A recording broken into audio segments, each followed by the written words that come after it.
প্রিয় দর্শক, আপনাদের সকলকে স্বাগত জানাচ্ছি সেভেন হট সিমেন্ট মুক্ত বাক অনুষ্ঠানে। আমাদের আজকের আলোচনার বিষয় বঙ্গ বাহাদুরের মৃত্যু। আমরা আশা করি যে আপনারা ইতিমধ্যে জানেন বঙ্গ বাহাদুর কে। বঙ্গ বাহাদুর হচ্ছে সেই হাতি, যে হাতিটিকে ঘিরে গত প্রায় 1.5 মাস আমাদের দেশের বন বিভাগের যারা কর্মকর্তা কর্মচারী আছেন, আমাদের দেশের সাধারণ মানুষ এবং একবার ভারতের একটি ছোট টিমও এসছে এই হাতিটিকে উদ্ধার করার জন্য। বলা হচ্ছে এই হাতিটি কোনো না কোনোভাবে আসাম থেকে সীমান্ত পার হয়ে প্রায় কয়েকশো কিলোমিটার দক্ষিণে এসে পৌঁছেছিল সর্বশেষ সরিষাবাড়ি পর্যন্ত জামালপুরের। যখন 1 জুলাই হলিআটিদান হামলা হলো, অনেক মানুষ হত্যা করা হলো, সেটি বাংলাদেশের ভাবমূর্তিকে ভীষণভাবে ক্ষুণ্ণ করেছিল। তার মাত্র কয়েকদিন আগে থেকে এই হাতিটিকে ঘিরে তৎপরতা শুরু হয় 26 বা 27 জুন থেকে। কিন্তু পরবর্তী পর্যায়ে দেখা গেল যে কয়েকজন মানুষ হত্যার পরে বাংলাদেশে যে ভাবমূর্তি ক্ষুণ্ণ হয়েছিল, কিন্তু একটি হাতিকে, একটি বন্য প্রাণীকে কেন্দ্র করে বাংলাদেশের সাধারণ মানুষ তাকে রক্ষা করবার যে প্রচেষ্টা দেখিয়েছে, বাংলাদেশের বিভিন্ন ক্ষেত্রে যে প্রচেষ্টা আমরা দেখেছি যে এই প্রাণীটিকে উদ্ধার করে নিরাপদ স্থানে নিয়ে যাওয়ার, যেটি শেষ পর্যন্ত সম্ভব হয়নি, এই প্রচেষ্টাটিও একটি উল্লেখ করবার মতো বিষয় বাংলাদেশের মানুষের ক্ষেত্রে। বন্য প্রাণীর প্রতি আমরা আসলে কি আচরণ করি, কখনো কখনো কি আচরণ করি এবং আসলে কি আচরণ করা উচিত, মূলত সেটি নিয়ে আলোচনা করতে চলেছি বঙ্গ বাহাদুরের মৃত্যুকে কেন্দ্র করে। আমাদের সঙ্গে আলোচনা করবার জন্য স্টুডিওতে আমাদের আমন্ত্রণে সাড়া দিয়ে এসেছেন ঢাকা বিশ্ববিদ্যালয়ের প্রাণী বিভাগের অধ্যাপক ডক্টর মোহাম্মদ ফিরোজ রহমান, আপনাকে স্বাগত জানাচ্ছি। রয়েছেন বন অধিদপ্তরের বন সংরক্ষক, প্রাণী বিষয়ক বা ওয়াইল্ড লাইফ যদি বলি, অসিত রঞ্জন পাল, আপনাকে স্বাগত জানাচ্ছি। এবং রয়েছেন প্রথম আলো সিনিয়র রিপোর্টার ইফতেখার মাহমুদ, আপনাকেও স্বাগত জানাই। আলোচনাটা ইফতেখার আপনাকে দিয়ে শুরু করতে চাই।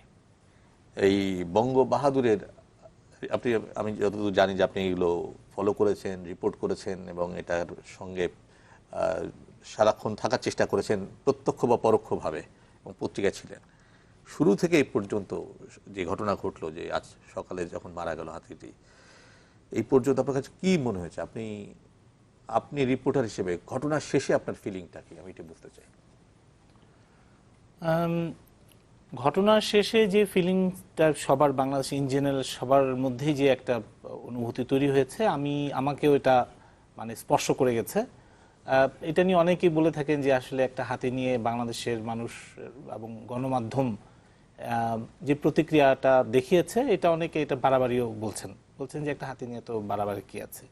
আবার একই দিক থেকে কিন্তু আবার যারা সরিষাবাড়ি বলেন বা ওদিকে বগুড়ার সারিয়াকান্দিতেও ছিল ও কুড়িগ্রামে ছিল, বাংলাদেশের প্রায় দীর্ঘ পথ পাড়ি দিয়েছে এবং শেষ পর্যন্ত তাকে একটা পুরো একটা, আমি বলবো যে একটা সিনেমাটিক একটা সাসপেন্স তৈরি হয়েছিল, হাতিটি বাঁচবে কি বাঁচবে না, রক্ষা পাবে কি পাবে না, ফেরত যাবে কি যাবে না। তো শেষ পর্যন্ত তার মৃত্যু আসলে আমাদেরকে একভাবে তো এটা আসলে একটা খারাপ লাগার অনুভূতি তৈরি করেছে যে হাতিটিকে শেষ পর্যন্ত বাঁচানো গেল না। কিন্তু আবার একই সঙ্গে এটাও কিন্তু আসলে মানে আমরা দেখলাম যে আসলে বাংলাদেশের মানুষ সম্পর্কে একটা কথা বলা হয় যে বাংলাদেশের মানুষ বন্যপ্রাণী দেখলে পিটায় মেরে ফেলে, এরকম একটা কথা প্রচলিত আছে। তো এটার আমরা একটা উল্টো চিত্রও কিন্তু দেখলাম। এবং আমি আসলে এই হাতিটার যখন রেস্কিউ করার একটা প্রসেস শুরু হয়েছে, ওই সময়টাতেই বিশ্ব হাতি দিবস ছিল। তো এই হাতি দিবস উপলক্ষে আমি প্রথম আলোতে একটা রিপোর্টও করেছিলাম যে গত বছর হাতি দিবসের রিপোর্টটা ছিল 11 বছরে আপনার 63টা হাতিকে মানুষ পিটিয়ে মেরেছে, পিটিয়ে বা গুলি করে বা নানাভাবে মেরেছে। এবং গত বছর সেটা, এই বছর আপনি যদি 1 বছর হিসাব নেন, সেটা প্রায় 69টাতে দাঁড়ায়। আমি খুব আশায় ছিলাম এটা 70টা হবে না, কিন্তু আসলে শেষ পর্যন্ত আমি যদি বলি যে এক যুগে বাংলাদেশে 70টা হাতি কিন্তু বাংলাদেশ নামক যে ভূখণ্ড সেখানে মারা গেল। এখন আপনি বলতে পারেন যে আসলে মারা যাওয়ার তো অনেক কারণ থাকতে পারে, কারণ একটা হাতি বসতি এলাকায় ঢুকে পড়ে, ফসল ক্ষতি করে, অনেক মানুষ মারাও গেছে হাতির আক্রমণে। এখন হাতিগুলো আসলে কেন আমাদের মানে হাতি নিয়ে এই যে সংকট আমরা সাম্প্রতিক সময় দেখতে পাচ্ছি গত এক যুগে, এইটার কারণটা আসলে আমাকে খুব ভাবিয়েছে। এবং আমি নিজে লাস্ট যে রিপোর্টটা ছিল সেটা নিয়ে কাজ করতে গিয়ে আমাকে কয়েকটা জিনিস খুবই স্পর্শ করেছে এবং এই ক্ষেত্রে আমাকে খুবই, আমার কাছে নিজেকে হেল্পলেস মনে হয়েছে। যেমন ধরেন আমরা সবসময় বলি যে আমরা একটা উন্নতির দিকে এগিয়ে যাচ্ছি, বাংলাদেশের অর্থনীতি এগিয়ে যাচ্ছে, এখানে অনেক ধরনের অবকাঠামো তৈরি হচ্ছে, আমরা নানা ধরনের সেতু দেখছি, রাস্তা দেখছি, নানা ধরনের অবকাঠামো দেখছি। একই সঙ্গে আবার কিন্তু ধরেন আমাদের এখানে মানুষ ছাড়াও তো অন্য প্রাণীরাও আছে, সব মিলেই তো আমরা আসলে বাংলাদেশের ভূখণ্ডের অধিবাসী। এখানে বাঘও অধিবাসী, হাতি অধিবাসী, ছাগল অধিবাসী, ছাগল গরু অধিবাসী, অধিবাসী, গরু সাপও অধিবাসী, ব্যাঙ সাপও অধিবাসী। অধিবাসী। তো সেই আমরা মানুষরা আসলে বাকি যারা আছে, অন্য প্রাণীরা আছে, তাদের বসবাসের যে এলাকাগুলোকে আমরা আসলে সংকুচিত করছি। বন বিভাগ এবং IUCN থেকে একটা স্টাডি হয়েছে আপনার গত 3-4 বছর ধরে, যে বাংলাদেশে হাতির যে বিচরণের যে এলাকাগুলো এবং হাতির সংখ্যা কত, সেইখানে দেখা গেছে যে বাংলাদেশের যে যারা আমাদের ভূখণ্ডে থাকে তাদের সংখ্যা 120-22-এর মতো। আর আরেকটা ক্যাটাগরি বলা হয় ট্রান্সবাউন্ডারি হাতি, যারা আপনার বাংলাদেশ, সীমান্ত পেরিয়ে ভারত, যাতায়াত করে। নেপাল, মায়ানমার দিয়ে যাতায়াত করে। এই দুই ধরনের হাতির আসলে বিচরণের যে পথ, সেই পথ কিন্তু গত এক যুগে নানাভাবে সংকুচিত হয়েছে, এবং সেই সংকুচিত কি কি ধরনের সংকুচিত হয়েছে সেটাও কিন্তু আইডেন্টিফাইড হয়েছে। 64টা ক্ষেত্র এখানে চিহ্নিত করা হয়েছে, যে এখানে আপনার হাতিগুলো যে পথ দিয়ে যায় সেই পথের কোথাও আমরা দেখেছি রাস্তা হয়েছে, সেই পথের কোথাও ভবন হয়েছে, সেই পথের কোথাও সরকারি নানা ধরনের অবকাঠামো হয়েছে। এবং তো হাতি তো আসলে তো জানে না যে তার পথে এত বাধা আছে, ফলে সে যখন পুরোটাই হিউম্যান ইন্টারভেনশনের কারণে, পুরোটাই হিউম্যান ইন্টারভেনশন। এমনকি আপনি হ্যাঁ, এবং যে ট্রান্সবাউন্ডারি যে হাতিগুলোর আমরা দেখেছি, যে হাতি তো আসলে কোনো পাসপোর্ট নাই, তার কোনো ভিসা লাগে না, সে তো আসলে যেটা 70-80টার মতো হাতি আছে যেগুলো ট্রান্সবাউন্ডারি হাতি বলি, সেগুলো তো সীমানা দিয়ে যাতায়াত করে, চলাচল করে। তো তাদেরও চলার পথ কিন্তু আসলে কাঁটাতার দিয়ে অবরুদ্ধ করা হয়েছে। এবং আমাদের মতো তো ওরা আসলে আপনার গিয়ে তো আর আসলে ভিসা অফিসারের কাছে গিয়ে তো আর যায় না, ওইখানে যাতায়াতের যে গেট আছে সেই গেট দিয়ে তাদেরকে একটা নির্দিষ্ট সময়ের মধ্যে বিচরণ করতে দেওয়া হয়। একটু অসিত রঞ্জন পালের কাছ থেকে ঘুরে আসতে চাই। একটা বড় অভিযোগ রয়েছে এই হাতিটি মারা যাওয়ার পর, যেখানে আপনিও এর সঙ্গে মানে ওতপ্রোতভাবে যুক্ত ছিলেন, সেটি হচ্ছে যে এতে বারবার চেতনানাশক প্রয়োগ। একটা হচ্ছে সে দীর্ঘ পথ এসছে, ফলে শারীরিকভাবে দুর্বল ছিল, খাবারের সংকট দেখা দিয়েছে, ভিতরে বন্যা হয়ে গিয়েছে ওই এলাকাগুলোতে। পাশাপাশি তাকে পিছনে যেহেতু মানুষ লেগেছিল, সে ঠিক স্বস্তি পাচ্ছিল না কোথাও থাকবে, ফলে তার খাদ্যেরও সংকট ঘটেছে, এর ভেতরে সে দুর্বল হয়েছে। তারপর দুর্বল অবস্থায় যে চেতনানাশক দেওয়া, বিশেষ করে গত 4-5 দিনে, এর ফলেই হাতিটির মৃত্যু হয়েছে। মানে অভিযোগটা হচ্ছে যে বন বিভাগের যারা এটি হ্যান্ডেল করেছেন তারা উপযুক্ত প্রস্তুতি ছাড়াই হ্যান্ডেল করেছেন, যদি এটাকে ভারতীয়দের উপরে দোষ দিয়ে না ছেড়ে দেওয়া হয়। আপনাকে ধন্যবাদ। আমি আপনার শেষ কথাটা দিয়ে শুরু করব। আসলে চেতনানাশক যে কথাটা, বা আমরা কেনই বা চেতনানাশক সেখানে ব্যবহার করব হাতির ক্ষেত্রে, একটু যদি পেছনের দিকে যাই, আমরা 27 তারিখে 27 জুন 2016 সাল আমরা মেসেজ পেলাম যে ভারতের ব্রহ্মপুত্র নদীর দিয়ে প্লাবনে একটা হাতি ভেসে আসছে এবং সেটা বাংলাদেশে ঢুকেছে। এই মেসেজটা পাওয়ার সাথে সাথে আমি আমার হিসাব করে দেখলাম যেটা রংপুর এলাকা দিয়ে ঢুকবে, যদি বাংলাদেশে ঢুকে থাকে কুড়িগ্রাম দিয়ে। তা আমি ডিএফও রংপুর এবং আমার ওয়াইল্ড লাইফের ডিএফও রাজশাহীকে আমি সাথে সাথে ইনস্ট্রাকশন দিলাম যে তোমরা হ্রাস করো, সেখানে আগে ট্রেস করো যে হাতিটা কোথায়। 28 তারিখে আমাকে ওরা জানালো যে স্যার হাতিটা মানে দেখা গেছে রৌমারির একটা চরে। আচ্ছা, দেন আমি যেহেতু মেসেজটা এসেছিল ইন্ডিয়া থেকে, মেলটা, আমি সেন্ডারকে একটা মেসেজ থ্রো করলাম যে আপনাদের যে হাতিটা ব্রহ্মপুত্র দিয়ে ভেসে এসছে সেই হাতিটা রৌমারি অমুক চরে আছে। এই মেসেজটুকু আমি তাদেরকে দিলাম এবং এই রিলেটেড যারা যারা হাতির নিয়ে কাজ করে ইন্ডিয়াতে তাদের সবাইকে এই মেসেজটা জানালাম। তা আমি ওখান থেকে যে খবরটা পেলাম বেসিক্যালি যে আমাদের লোকাল অফিসারের কাছ থেকে, যে ওটা চরে আছে এবং ওই চর পর্যন্ত যেতে মেনল্যান্ড থেকে 3 থেকে 3.5 ঘন্টা ইঞ্জিন বোট চালিয়ে যেতে হয়।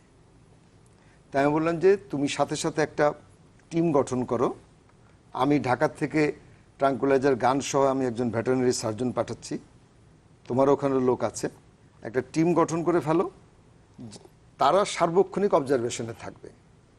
শুধু একটা কারণ থাকবে অবজারভেশনের, হাতি যাতে মানুষ দ্বারা আক্রান্ত না হয় এবং মানুষ যাতে হাতি দ্বারা আক্রান্ত না হয়, এই বিষয়টাকে তোমার কনফার্ম করতে হবে। কারণ আমাদের এই আমাদের এই দেশের মানে এমন কোনো জায়গা নেই যেখানে লোকের সংখ্যা ঘনত্ব কম, ঘনবসতিপূর্ণ দেশ। প্রতিটা জায়গাতেই ঘনবসতিপূর্ণ দেশ। তো হাতি দ্বারা মানুষ আক্রান্ত হতে পারে, মানুষও হাতি দ্বারা আক্রান্ত হতে পারে। তো ওরা একের পর, আমার টিম ওখানে থাকতেছে, আমি টাইম টু টাইম ইভেন মনে হয় যেন প্রতি আওয়ারেই আমি খবর নিচ্ছি কি অবস্থা। ওই সন্ধ্যা পর্যন্ত এক চরে দেখে আসে, তারপর দিন দেখা গেল যে সে আরেক চরে মুভ করেছে। আপনারা জানেন যে ব্রহ্মপুত্র আমাদের এখানে ঢুকে যে তিস্তা বা যমুনা যেটা হয়েছে, শত শত শত শত চর সেখানে। তারপরে সে দীর্ঘ পথ পরিক্রমা করে প্রথমে সেই কুড়িগ্রামে রৌমারি, রাজীবপুর, তারপরে চিলমারি, এগুলি হয়ে সে গাইবান্ধা আসে। গাইবান্ধা থেকে তারপরে সে আসে বগুড়া থেকে বিভিন্ন চর ঘুরে সে ঢুকে সিরাজগঞ্জ থেকে চলে যায় আপনার যে কি বলে এটাকে জামালপুরের মাদারগঞ্জ, আবার যায় সিরাজগঞ্জের কাজীপুরে একটা চরে দীর্ঘদিন সব থাকে। সেখানেও হাজার হাজার জনতা ট্রলার নিয়ে সেই হাতিটিকে দেখতে যায়। সর্বশেষ সরিষাবাড়িতে ছিল। সর্বশেষ সিরাজগঞ্জ থেকে সে সরিষাবাড়ি চলে আসে। সরিষাবাড়িতে যখন আসে, ইতোমধ্যে কিন্তু আমরা ইন্ডিয়ার সাথে মানে বেশ কয়েকবার এটা যোগাযোগ হয়েছে। ওরা আমাদের প্রথম থেকে বলেছে যে আমরা একটা এক্সপার্ট টিম পাঠাবো, যেটা যৌথভাবে আমাদের বাংলাদেশের এক্সপার্টরা এবং ইন্ডিয়ান এক্সপার্টরা তারা মিলে এটা অবজারভেশন করবেন এবং অবজার্ভ করে তারা একটা ডিসিশন নেবেন যে কি করা যায়। এটা সেই সরিষাবাড়িতে থাকা অবস্থায় 3rd অগাস্ট আমাদের হাতে কিন্তু ঢুকেছে 27 জুন। 3rd অগাস্ট ভারত থেকে একটা টিম আসে, এক্সপার্টদের নিয়ে 3 সদস্য বিশিষ্ট একটা টিম আসে। এই টিম সহ আমাদের যে টিম আছে, আমাদের ভেটেরিনারি সার্জন, তাদের লোকজন এবং আমাদের অফিসাররা, তারা সেখানে হ্রাস করে তারা একটা জিনিসই দেখে যে আগে যে দূর দূরান্ত চরের মধ্যে যে ছিল, এখন কিন্তু পানি যখন কমে গেছে, অগাস্ট মাসে কিন্তু পানি কমতে শুরু করেছে। টোটাল জুলাই মাসটা কিন্তু আপনার প্রচণ্ড ফ্লাডেড ছিল হোল, কিন্তু অগাস্ট মাসে যে পানি কমতে শুরু করেছে, পানি একেবারে সরে যায়নি। অগাস্ট মাসে কিন্তু একটা প্রবলেম, সেটা হচ্ছে যে হাতিটা যে জায়গাতে বিচরণ করছে সরিষাবাড়ির, সেখানে আপনি সরাসরি নৌকা নিয়ে বা বোট নিয়ে যেতে পারবেন না, আবার সরাসরি ট্রাক, ভ্যান বা কোনো ভেহিকেল নিয়ে যেতে পারবেন না। তা হাতিটা কিন্তু ওখানে আছে। আমাদের একটু সময় দিকে খেয়াল রাখতে হবে, মানে আমরা ডিটেলস কাহিনীটা জানি। হ্যাঁ, আমাকে যেহেতু সময় দিকে খেয়াল রাখতে হবে, আমি আপনাকে জাস্ট একটা ছোট্ট প্রশ্ন করে আমি যেতে চাই ডক্টর ফিরোজ্জামানের কাছে। সেটি হচ্ছে যে এই যেটা আপনারা চেতনানাশক বা ট্রাঙ্কুলাইজার যেটা দেয়া হলো, এটা কি যথাযথ ছিল বলে কি আপনি মনে করেন? আমি এটাতে আসতেছি। আমি আপনার কাছে পরে আসবো, কিন্তু আপনি শুধু এই প্রশ্নটা জবাব ইয়েস অর নো জেনে যেতে চাই। ট্রাঙ্কুলাইজ করা তার জন্য যথেষ্ট প্রয়োজন ছিল। আমি যেতে চাই ডক্টর ফিরোজ্জামান আপনার কাছে, সেটা আপনি কি মনে করছেন যে প্রক্রিয়াতে হাতিটিকে ফাইনালি ট্রিট করা হলো এবং যে প্রক্রিয়া মারা গেল, এটা ঠিক ছিল? আপনার কাছে কি মনে হয় প্রাণীবিদ হিসাবে? এখন হলো কি যে হাতি তো হলো এটা সোশ্যাল অ্যানিমেল, এটা সবাই জানে যে সামাজিক দলবদ্ধ হয়ে থাকে একসাথে। এটা যখন আসলে চলে আসে ওখান থেকে, মানে দলছুট হয়ে গেছে, দলছুট হয়ে গেলে হয় কি, যেগুলো দলবদ্ধ হয়ে যে অ্যানিমেলগুলো বাস করে, সেগুলো দলছুট হয়ে গেলে ওর বিহেভিয়ারটা ডিফারেন্ট হয়ে যায়, যে আচরণগতভাবে এরা ভীত সন্ত্রস্ত হয়ে যায়, যা কিছু দেখে সব কিছুতে ভয় পায়। এবং হাতির ক্ষেত্রে আমরা যেটা দেখেছি, হাতির ক্ষেত্রে আমিও পেপার পত্রিকাতে যেগুলো নিউজ দেখেছি এবং পড়েছি, টেলিভিশনে দেখেছি, তাতে মনে হয়েছে আমার কাছে যে এত মানুষ চতুর্দিকে এটা দেখার জন্য উৎসুক ছিল যে ভীত সন্ত্রস্ত ছিল। এবং যে সিচুয়েশনগুলো ছিল, উনি যেটা বললেন আর কি, যে টপোগ্রাফিটা ওখানে এমন ছিল যে ওখানে যাওয়া যাচ্ছে না, ওখানে করা যাচ্ছে না। তো এইগুলো জিনিস তো অবশ্যই বিবেচ্য বিষয়। একটা যে অত বড় একটা লার্জ অ্যানিমেলকে রেস্কিউ করার ক্ষেত্রে আমরা যেমন দেখি কি, লার্জ অ্যানিমেলের ক্ষেত্রে আপনাকে বলি আর কি, এটার পরিপ্রেক্ষিতে একটা কথা, যেগুলো সাধারণ মানুষরাও সাধারণত টেলিভিশনে আজকাল দেখা হয় মিডিয়ার বদৌলতেই, যেটা দেখে থাকে যে বড় অ্যানিমেল যেগুলো, সেগুলোকে করে কি ওরা, ওগুলো যেহেতু হিংস্র এবং মানুষ কাছাকাছি যাওয়া যেহেতু দুষ্কর, সেজন্য আগেই পরিকল্পনা নিয়ে নেয় এবং সব কিছু কিন্তু সেট আপ করা থাকে সায়েন্টিফিক্যালি, কোথায় কি করতে হবে, কখন করতে হবে। কারণ ট্রাঙ্কুলাইজিং করলে যে কোনো অ্যানিমেল, ওইটা একটা নির্দিষ্ট টাইম থাকে, ওই টাইমের মধ্যেই তাকে আপনার আগেই প্ল্যান করতে হবে কোথা থেকে আমি কোথায় নিতে চাই, এবং ওই টাইমের মধ্যেই সেটা করতে হবে। কারণ ওটা জেগে তো উঠবেই, আর জেগে না উঠলে সে মারা যাবে একটা নির্দিষ্ট টাইমে। তো সুতরাং ওই প্ল্যানটা ওইভাবে করলে মনে হয় ভালো হতো। আমার কাছে যেটা মনে হয় যে যদি ওইটা রেস্কিউ যখন ওখানে ট্রাঙ্কুলাইজিং যখন করা হয়, ওই জায়গাটা যে জায়গাটা ছিল, কারণ ট্রাঙ্কুলাইজিং করলে তো সেন্সলেস হয়ে যাবে, পড়ে যাবে, পানিতে পড়ে যাবে বা ওই কাদার মধ্যে পড়ে যাবে। এবং বড় অ্যানিম্যাল, বিশেষ করে হাতির ক্ষেত্রে, কিন্তু ওই বাঘের ক্ষেত্রে অনেক সময় যে অ্যানিম্যালগুলো পানি আবার পছন্দ করে সেই অ্যানিম্যালগুলো পানির দিকে দৌড়ায় বাঁচার জন্য। হ্যাঁ, হাতির ক্ষেত্রেও কিন্তু তেমনটাই ঘটে। একটু আগে ওনার সঙ্গে আলাপ করে বুঝতে মানে আমি ওই জিনিসগুলো রিয়েলাইজ করছিলাম আমার পড়াশোনার অভিজ্ঞতার সাথে মিলিয়ে আর কি, যে আসলে ঠিকই উনি ঠিকই পড়াশোনা করেছেন ওইগুলো নিয়ে। এবং রেস্কিউ প্ল্যানটা যদি এভাবে করা যেত, আমরা যদি গভর্নমেন্টের কাছে হেল্প চেতাম বা ওই মন্ত্রণালয় যদি গভর্নমেন্টের কাছে হেল্প চাইতো যে আমাদের হেলিকপ্টার দরকার, আপনারা হেলিকপ্টারের ব্যবস্থা একটু করে দেন, বা আর্মির কাছে হয়তো মন্ত্রণালয় বলতে পারবে না, কিন্তু গভর্নমেন্টের কাছে তো হেল্প চাইলে নিশ্চয়ই গভর্নমেন্ট ব্যবস্থা করতো। যেমন এই যে দেখেন যে ওখানে যে ক্রাইসিসটা গুলশানে যে হলো, আমরা ঠিকই আর্মিকে কল করেছি, বা যখন যেটা যার কাছে দরকার ছিল, প্রয়োজন ছিল, তখনই কিন্তু আমরা কল করে নিয়ে আসছি।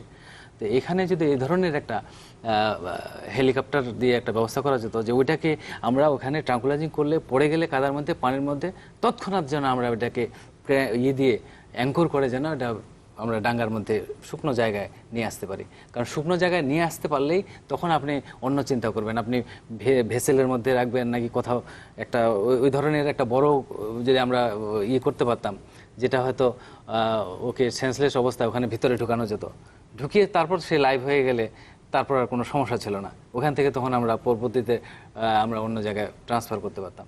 তো এই জিনিসগুলো বিষয় ছিল আর কি। এখন এই জিনিসগুলো করলে হয়তো বা আমার ধারণা যে প্রাণীটা বাঁচতে পারতো। এখন ওখানে ট্রাঙ্কুলাইজিং করেছে আমরা, ওখান থেকে কিন্তু আনার ব্যবস্থা নাই, ডাঙ্গার দিকে আনার ব্যবস্থা নাই, ড্রাই জায়গায় আনার ব্যবস্থা নাই।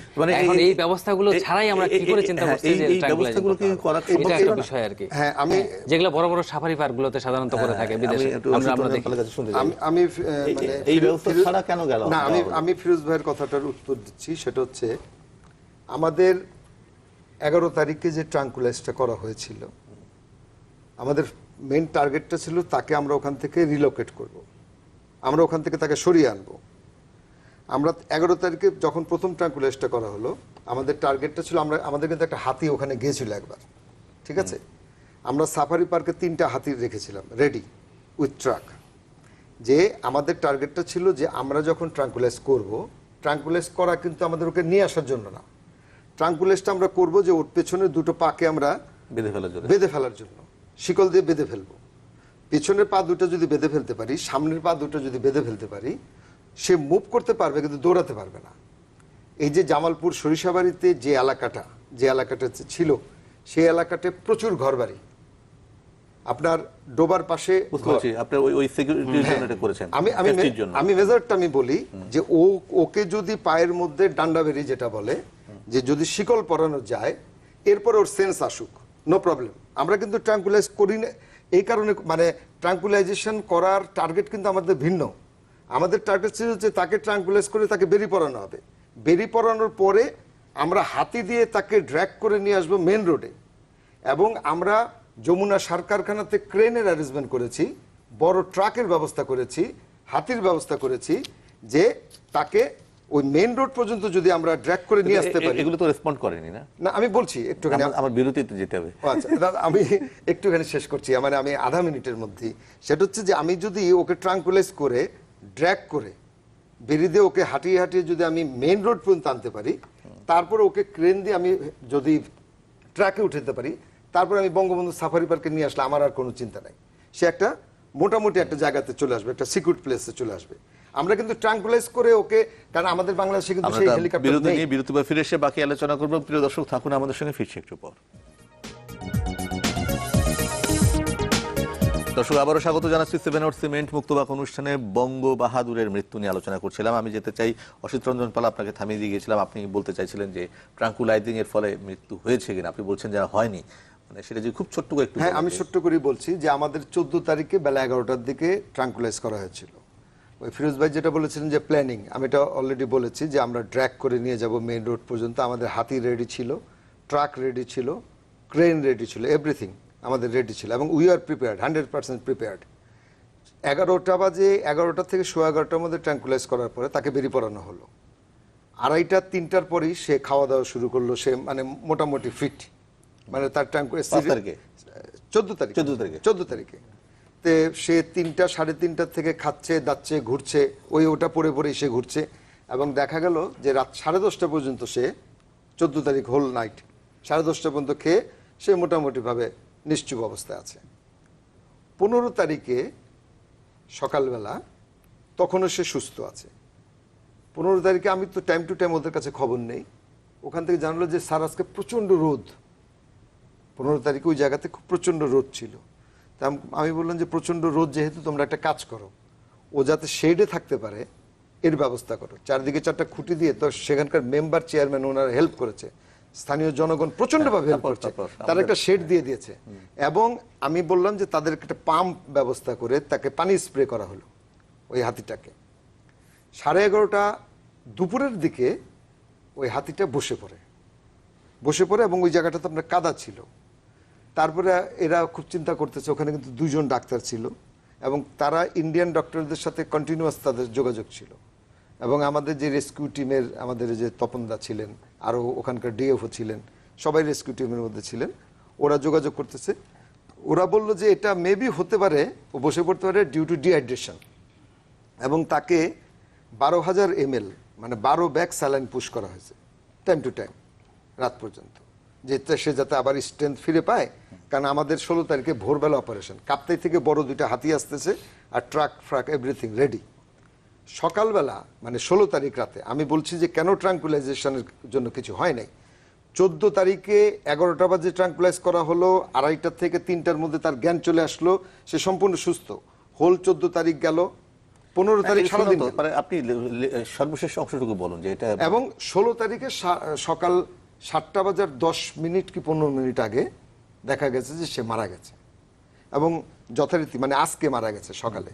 এবং আমার মনে হয় এর চেয়ে বড় দুঃখ আমার 29 বছর চাকরি জীবনে আমি পাইনি কোনোদিন। মানে এই আপনি বলতেছেন সেই উইকনেসের কারণে মারা গেল। এটা হচ্ছে যে আপনার ওভার স্ট্রেস, আপনি দীর্ঘ 1800 কিলোমিটার 1000 কিলোমিটার সে রোম করেছে।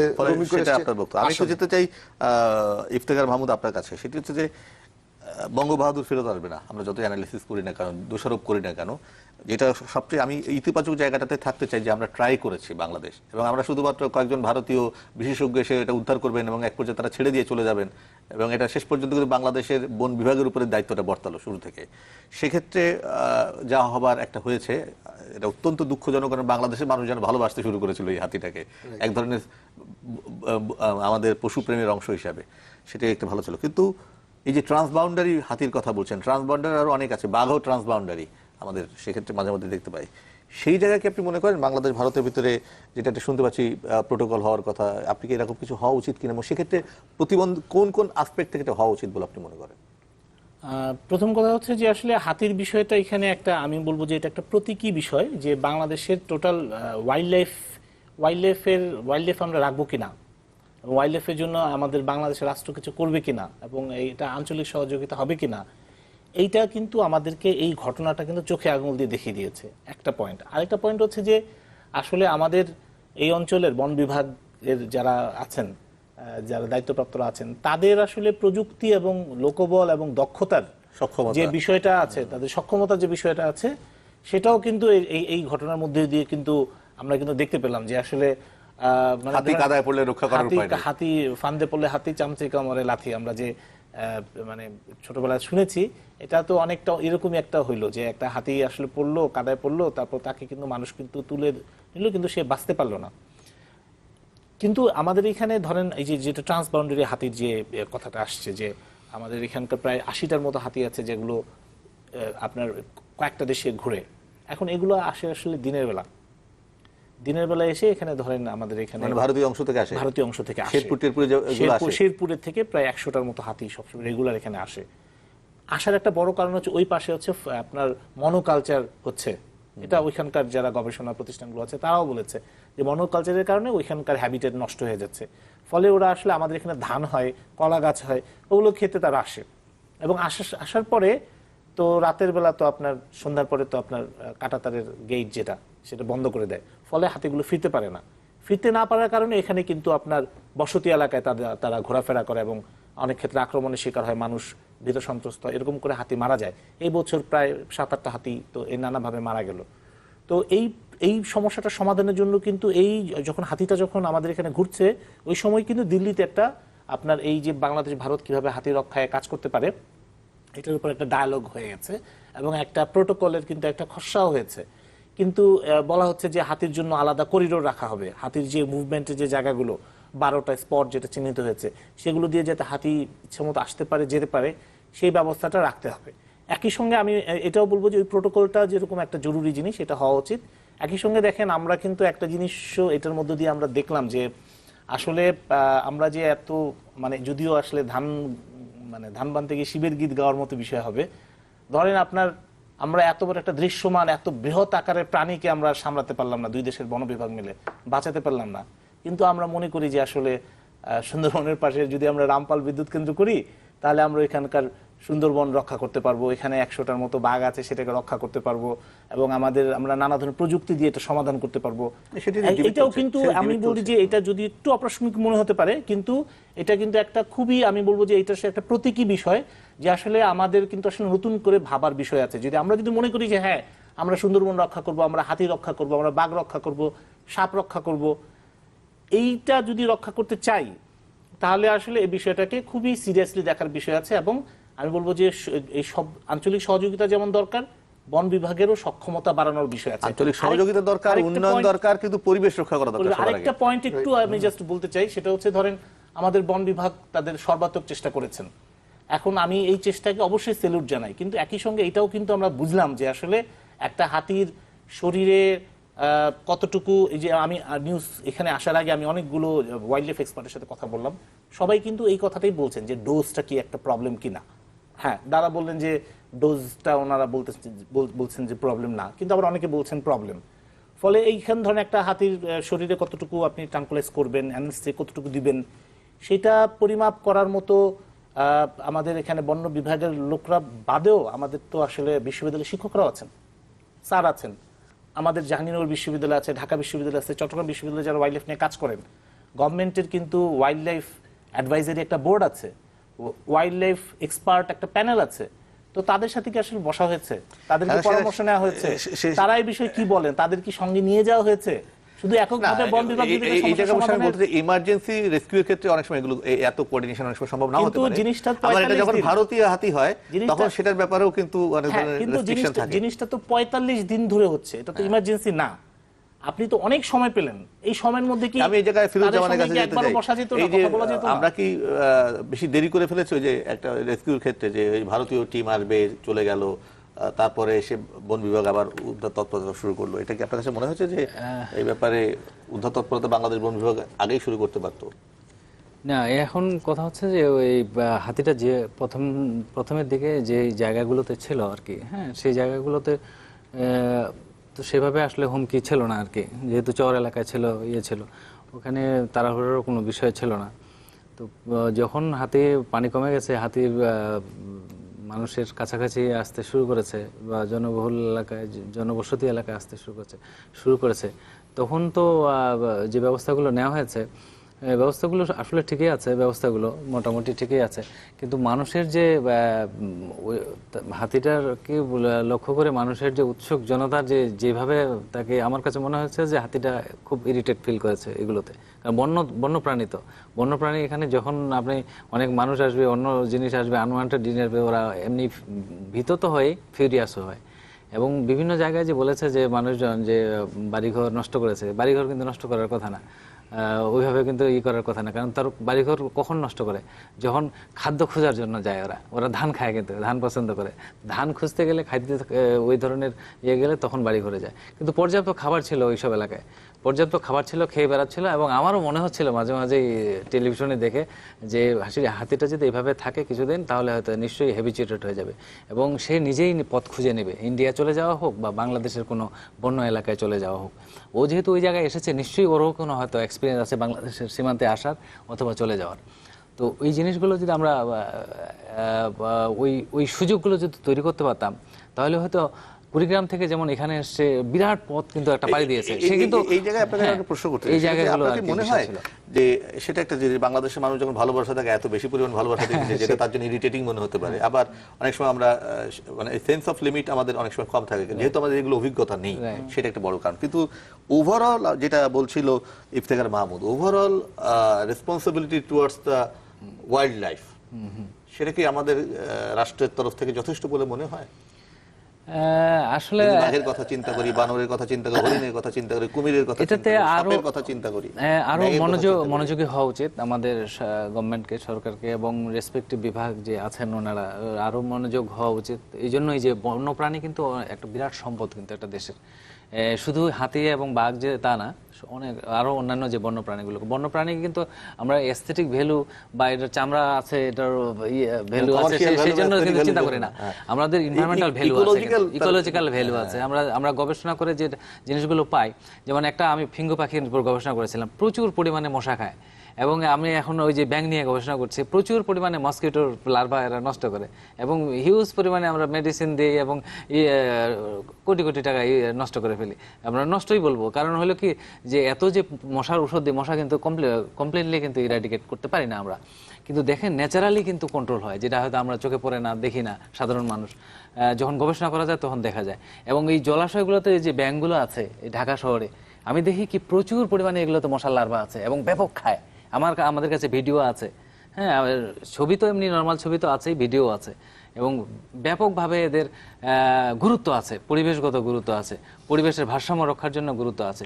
তো এই বিষয়গুলো এই সাইটগুলোতে চিন্তা করার যথেষ্ট কিন্তু সুযোগ আছে, গবেষণা করার যথেষ্ট সুযোগ আছে। তো এই বিষয়গুলো নিয়ে যারা ডিল করে, যারা গবেষণা করে, যারা পড়ায়, তাদেরকে কাজে লাগিয়ে আমাদের সরকার যদি তাদেরকে কাজে লাগিয়ে গবেষণার মাধ্যমে এই পরিবেশের সংরক্ষণের ক্ষেত্রে এবং এই ওয়াইল্ড অ্যানিমেলসের সংরক্ষণের ক্ষেত্রে যদি ভালো পদক্ষেপ নেয়, জোরালো পদক্ষেপ নেয়, যেমন উনি বললেন প্রোটোকলটা একটা খুবই ইম্পর্টেন্ট, এবং হাতিকে ওইটা নিতে পারলে কিন্তু আমরা খুব সুবিধা হইতো। এই জন্যই হাতিদের জন্য সংরক্ষণের ব্যবস্থা হইতো, ইন্ডিয়াও হাতি থাকতো, বাংলাদেশেও হাতি থাকতো, এবং দীর্ঘমেয়াদী একটা হাতি সংরক্ষণের ব্যবস্থা হতো। এবং মানুষ এবং হাতির মধ্যে যে কনফ্লিক্ট, মানে যেটাকে বলা হচ্ছে দ্বন্দ্ব, এবং বন্যপ্রাণীর সাথে মানুষের দ্বন্দ্ব, এটা কিন্তু আগের থেকেই এটা আছে। বাংলাদেশে শুধু নতুন না, এটা আফ্রিকাতে আছে, অন্যান্য দেশে আছে। এগুলো সুন্দর করে ম্যানেজমেন্ট করতে হয়, গবেষণার মাধ্যমে সুন্দরভাবে ম্যানেজমেন্ট করতে হয়, পয়সা খরচ করতে হয়, টাকা খরচ করে গবেষণা করতে হয়, এবং গবেষকদের কাছ থেকে পরামর্শ নিয়ে কিভাবে এদের সংরক্ষণ করা যায় সেই বিষয়গুলো ভাবতে হয়। এবং এটা কিন্তু গভর্নমেন্টের দায়িত্ব। কিন্তু অবশ্যই আমাদের শেষের দিকে চলে আসছে। আমি একটু ওষুধ রঞ্জন পালের কাছে যেতে চাই, যেটা ইফতেখার একটা রিপোর্ট করেছিলেন, এই যে সুন্দরবনকে ঘিরে ইন্ডাস্ট্রিয়ালাইজেশন, এটা একটা, বা এই যে কাঁটাতারে বেড়া নির্মাণ বনের প্রাণীদের, এই যে human intervention in the name of development অথবা in the name of security, in the name of many thing, যেগুলো হয়তো মানুষের জীবন রক্ষা করার জন্য প্রয়োজন হয়তো মনে হয়, বন বিভাগ কি এই বিষয়গুলোকে যখন হয় সে বিষয়কে যথাযথভাবে নজরদারি করে এবং রিপোর্ট দেয়, সরকারকে অবহিত করে, যারা পলিসি মেকার তাদেরকে প্লিট করে যেগুলো করবেন না? হ্যাঁ, আপনি এটা খুব ভালো কোশ্চেন করেছেন। আসলে আমরা যদি বন্যপ্রাণী, ওভারঅল বন্যপ্রাণী নিয়ে চিন্তা করি, বন্যপ্রাণীর কিন্তু চাহিদা খুব কম। তিনটা জিনিসের দরকার। একটা হচ্ছে তার suitable habitat, sufficient food, secure breeding ground. এই তিনটা জিনিস যদি প্রোভাইড করতে পারি তবে কিন্তু পৃথিবীর কোনো বন্যপ্রাণী মারা যাবে না। কিন্তু এই তিনটা জিনিস কিন্তু আমরা প্রোভাইড করতে পারছি না। এটা পারছি না কেমন? আজকে যেমন ইফতেখার ভাই বললেন যে কাঁটাতারে বেড়া, আজকে কাঁটাতারে বেড়া যদি থাকে, হাতির জন্য চলাচলের রাস্তা, অন্য বন্যপ্রাণীর জন্য যে চলাচলের রাস্তা, সেটা যদি বিঘ্নিত হয়, সে কি করছে? সে সুইটেবল গ্রাউন্ড পাচ্ছে না, সুইটেবল হ্যাবিটেট পাচ্ছে না, নাম্বার ওয়ান। নাম্বার টু, আমরা এখানে সেখানে কলকারখানা করে যদি আমরা তাদের হ্যাবিটেটটাকে ডিস্ট্রয় করার চেষ্টা করি, তখন কিন্তু সে যখন তার হ্যাবিটেট খুঁজে পাবে না, সাফিসিয়েন্ট ফুড পাবে না, তখন আলটিমেটলি কি করবে? তারা আমাদের জায়গাগুলোতে আসবে, কারণ আমরা যেহেতু তাদের জায়গা দখল করছি, সুতরাং তারা কিন্তু আমাদের জায়গা দখল করতে আসবে। এবং সেটাই হচ্ছে। কিন্তু এই যে আমাদের ফিরোজ ভাই বললেন যে human elephant conflict, human wild life conflict, এটা কিন্তু দীর্ঘদিনের, এটা পৃথিবীর বিভিন্ন দেশে এটা চলে আসছে। দেখি যে আমাদের সাতক্ষীরায়, বাগেরহাটে, কয়রাতে বাঘ চলে আসছে।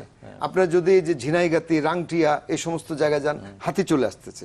আপনি আমাদের তো আজকে একটা দুর্ঘটনা ঘটেছে, গতকাল রাতে একটা দুর্ঘটনা ঘটতে চলছিল, সেটা হচ্ছে রাংটিয়া রেঞ্জে, আমাদের ঝিনাইগাতির রাংটিয়া রেঞ্জে একটা 3 বছরের হাতি কুয়োর ভিতরে পড়ে গেছিল কালকে রাতে। আজকে ভোরবেলা স্থানীয় লোক, আমার ফরেস্ট ডিপার্টমেন্টের রাংচিয়া রেঞ্জের স্টাফ, বিটের স্টাফ, ফায়ার ব্রিগেডের স্টাফ ওই হাতিটাকে কুয়োর থেকে তুলেছে। এখানে আসেন যে সক্ষমতার প্রশ্ন, যেটা সক্ষমতা একটা সার্টেন লেভেল পর্যন্ত যায়।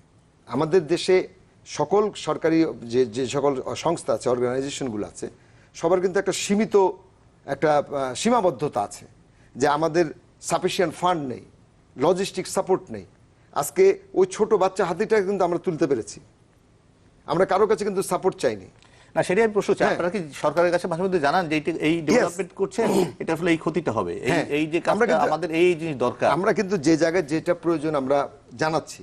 এবং আজকে যে ওয়াইল্ড লাইফের কথা বললেন ফিরোজ ভাই, যেটা বললেন যে রিসার্চের কাজ, আজ থেকে 5 বছর আগে কিন্তু ছিল না। যে এই যে সরকারি বন বিভাগের তরফ থেকে উনিও একটা প্রজেক্টে কাজ করতেছেন, এটা ফরেস্ট ডিপার্টমেন্টের প্রজেক্ট, একটা সাব প্রজেক্টে ফিরোজ ভাই কাজ করতেছেন, নিজে রিসার্চ করতেছেন। এটা কিন্তু আমরা শুরু করেছি, আমরা এখনো নবীন আমি বলবো। আজকে ওয়াইল্ড লাইফ নিয়ে ইন্ডিয়া বলেন, অন্যান্য দেশ বলেন, তারা যতটা অ্যাডভান্স হয়েছে অনেক আগের থেকে, আমরা কিন্তু জাস্ট আমাদের শুরু করেছি 5 বছর যাবত, এরকম অবস্থা। এবং আজকের অ্যাক্সিডেন্ট আমি বলবো this is one kind of wake up call for us, যে আমাদের জানান দিয়ে গেল যে আমাদের আন্তরিকতা আছে, বাট আমাদের কিন্তু সেরকম সক্ষমতা নাই, আমাদের সেরকম দক্ষতা নাই। সেই দক্ষতা নির্ভর করে অভিজ্ঞতার উপরে। আজকের এই বিষয়টা আমাদের জন্য একটা বিশাল অভিজ্ঞতা ঝুলিত। অসিত রঞ্জন পাল, অধ্যাপক ডক্টর মোহাম্মদ ফিরোজজামান, ইফতেখার মাহমুদ, আমাদেরকে সময় দেওয়ার জন্য। আমার মনে হয় যে বিষয়টা নিয়ে আমরা আলোচনা করলাম, এই আলোচনাটা চালাতে হবে আমাদের আরো অনেক দিন। আমরা যদি সুযোগ পাই মাঝে মধ্যেই আমাদের নানা যে জঙ্গিবাদের আলোচনা, রাজনৈতিক উত্তেজনার আলোচনার ভেতরে ভেতরে যখনই আমরা সুযোগ পাবো, আমি অন্তত চেষ্টা করব যে এই বিষয়গুলো নিয়ে তুলে আনা, কারণ এটা খুবই গুরুত্বপূর্ণ একটি বিষয়। পানিতে থাকা অবস্থা যেমন মাছেরা বুঝতে পারে না পানির গুরুত্ব কি, যতক্ষণ আমাদের ওয়াইল্ড লাইফ, আমাদের ইকোলজি আমাদেরকে আমাদের প্রোটেকশন দিয়েছিল, আমরা বুঝতে পারছি না যে এগুলোর গুরুত্বটাকে। এগুলো যখন একেবারেই হারিয়ে যাবে তখন আমরা বুঝতে পারবো যেগুলো কত গুরুত্বপূর্ণ। ফলে একেবারে দাঁত থাকতে দাঁতের মর্যাদা যতটুকু অবশিষ্ট আছে সেটা বোঝার চেষ্টা করাটাই বোধহয় বুদ্ধিমানের কাজ। সেই জন্য আমরা আলোচনা করবো বঙ্গ বাহাদুরের মৃত্যু আমাদেরকে আহত করে, ব্যথিত করে, কিন্তু একই সঙ্গে এটা ওয়েক আপ কল, যেটা বলছিলেন অসিত রঞ্জন পাল, সেই ওয়েক আপ কলে আমরা কিভাবে সাড়া দিই সেটি এখন দেখার বিষয়। প্রিয় দর্শক, সবাই ভালো থাকবেন।